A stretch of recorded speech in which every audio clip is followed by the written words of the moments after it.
धामोडमध्ये अखंड हरिनाम सप्ताह सोहळा सुरू।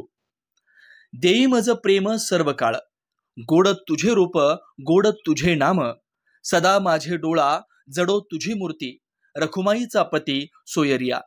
विठू माऊली हाची वर देई, संचारून येई हृदयी माझ्या, तुका म्हणे काही न मागे अनेक, तुझे पायी सुख सर्व आहे। तालुक्यातील धामोड गावात श्री विठ्ठल रखुमाई मंदिरात अखंड हरिनाम सप्ताह सोहळा सुरू आहे। 19 जानेवारी पासून सुरू झालेल्या या सप्ताह काळात दैनंदिन सकाळची काकड आरती, ग्रंथराज ज्ञानेश्वरी पारायण, गाथा भजन, सायंकाळी हरिपाठ कीर्तन आणि रात्री पंचक्रोशीतील गावांचं तसेच विविध जिल्ह्यातून आलेल्या महाराजांचे भजन असा दिनक्रम आहे।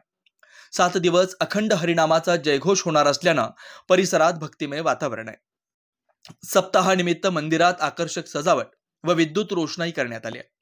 सप्ताहाच्या शेवटच्या दिवशी रविवारी सारे गावकरी एकत्र येत लोकोत्सव साजरा करणार आहेत।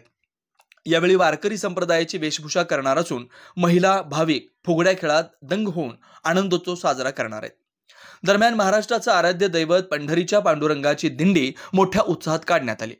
सकाळी काढण्यात आलेल्या दिंडीत वारकरी वेशभूषातून पुरुष, महिला, लहान थोर मंडळी टाळ मृदुंगाच्या गजरात अभंग व भजने गात होते। जय जय राम कृष्ण हरीच्या जयघोषानं सारं वातावरण दणानून गेलं होतं। टाळ मृदुंगाच्या तालावर वारकऱ्यांचे पाय थिरकत होते। सारा गावच विठ्ठलमय झाला होता। विठ्ठल भक्तीत गाव नाहून निघाला होता। गावात पंढरीच अवतरली होती असं चित्र होतं।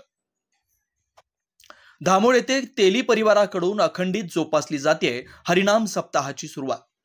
गळ्यात टाळ, डोकीवर तुळस, खांद्यावर भगवी पताका आणि मुखात हरिनामाचा गजर करत हरिनाम सप्ताहाची सुरुवात भल्या पहाटे ग्रामदैवत भानोबा मंदिरापासून दिंडीने सुरू झाली।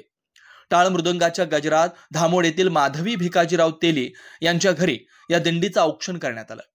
गेली 37 वर्ष कैलासवासी भिकाजीराव तेली व त्यांच्या पश्चात त्यांच्या पत्नी माधवी, मुलगा दीपक व संग्राम, सुना माया व शुभदा या परिवारानं ही परंपरा अखंडित जोपासली आहे।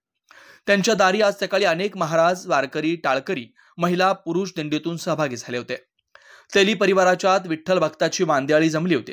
घरी भजन करण्यात आलं। सर्वांना उत्तम चहा नाश्ता देऊन दिंडी विठ्ठल मंदिराकडे मार्गस्थ झाली। अन्वेषण लाईव्ह न्यूज साठी राधानगरीहून उपसंपादक अरविंद पाटील।